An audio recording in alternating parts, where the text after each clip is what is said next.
크림반도를 향한 우크라이나군의 군사적 공세가 새로운 국면에 접어들었습니다. 지난 2026년 4월 28일 밤 우크라이나군은 점령지인 심페로폴에서 동쪽으로 40km 떨어진 오브라시키 마을 인근의 비밀 군사기지를 공습해 파괴했습니다. 해당 시설은 두께 60cm의 철근 콘크리트와 흙으로 덮인 전형적인 소련 시대의 지하 방공호로 러시아군이 철저히 기밀로 붙이며 이스칸데르 작전 전술 미사일 저장 시설로 재활용해온 곳입니다. 이 기지에 보관되어 있던 이스칸데르 탄도미사일은 사거리가 500km에 달하며 한 발당 발사 비용이 최대 400만 달러에 이르는 러시아군의 핵심 비핵 타격 자산입니다. 우크라이나 특수작전부대 SSO는 공식 중거리 탄도미사일을 수용하기 위해 핵전쟁 견디도록 설계된 이 요새화된 지하벙커를 정확히 포착해 파괴했다고 발표했습니다. 이번 타격에 동용된 무기는 파이어포인트사가 제작한 FP2 드론으로 파악되며 해당 드론은 철근 콘크리트를 관통할 수 있도록 특별히 설계된 105km급 탄두를 탑재하고 있습니다.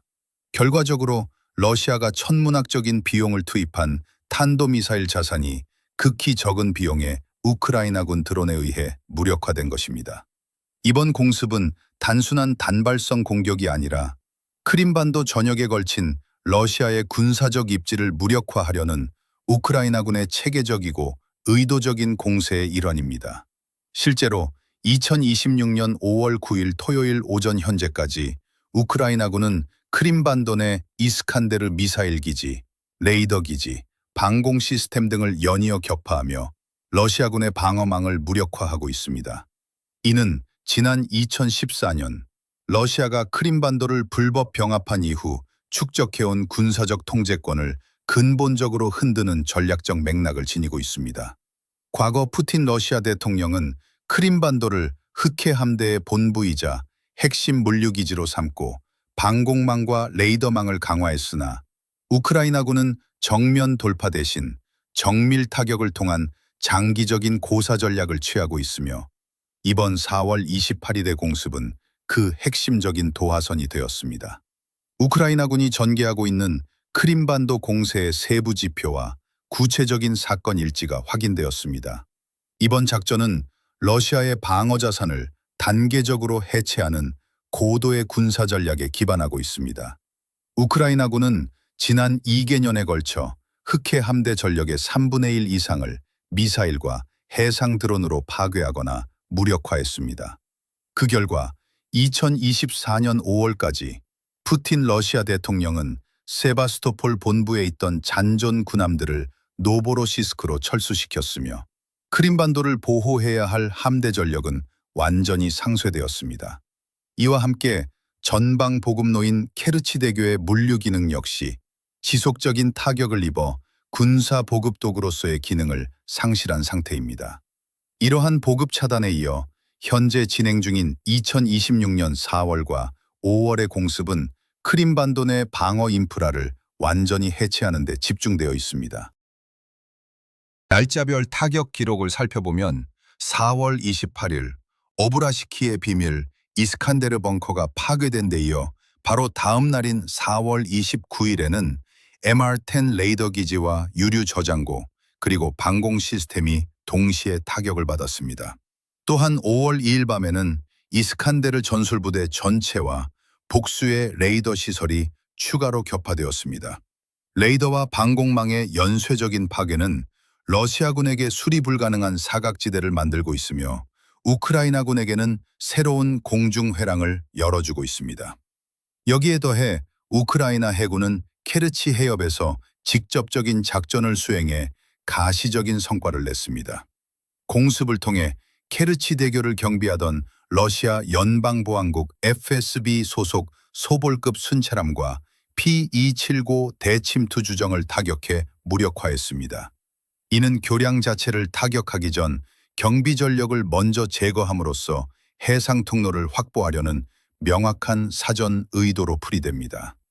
우크라이나군은 이미 지난 2025년 6월 1000kg의 TNT를 동원해 케르치 대교의 구조적 지지대를 타격한 바 있으며 2025년 10월 개량된 시베이비 해상 드론은 기존의 2배에 달하는 2,000kg의 폭약 탑재가 가능한 상태입니다. 경비정이 제거된 상황에서 이러한 성능 개량은 향후 교량 통제권에 직접적인 위협으로 작용하고 있습니다. 우크라이나군의 이와 같은 다단계 군사작전은 크림반도 내 러시아의 인구 통계학적 기반과 통제력을 심리적으로 와해시키는 결과로 이어지고 있습니다. 키이우 인디펜던트의 보도에 따르면 지난 2014년 강제 병합 이후 2023년 12월까지 약 80만 명의 러시아 시민이 우대 대출과 경제적 혜택 등 이주 정책을 통해 크림반도로 이주했습니다.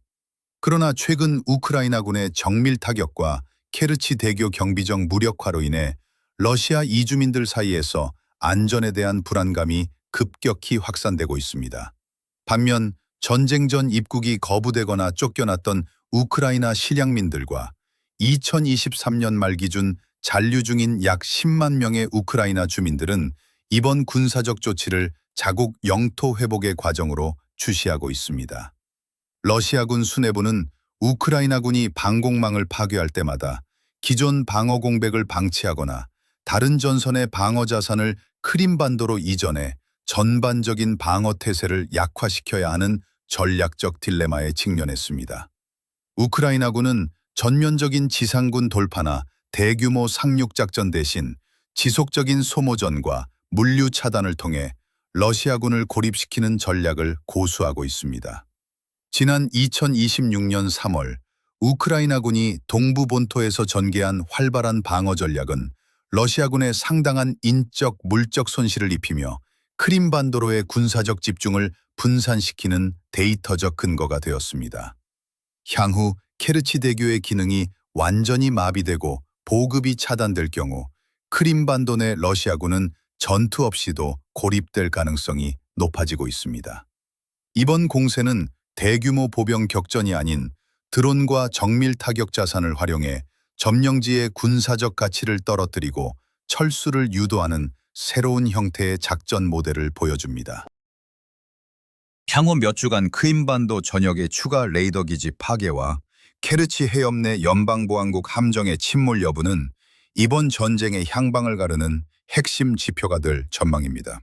우크라이나군이 해상 통로를 확보하고 성능이 향상된 해상 드론을 실전 배치함에 따라 케르치 대교를 둘러싼 군사적 긴장은 최고조에 달할 것으로 보입니다. 이상으로 뉴스 보도를 마칩니다. 실시간으로 전해지는 전황과 심층 분석을 계속 확인하시려면 채널 구독과 알림 설정을 부탁드립니다.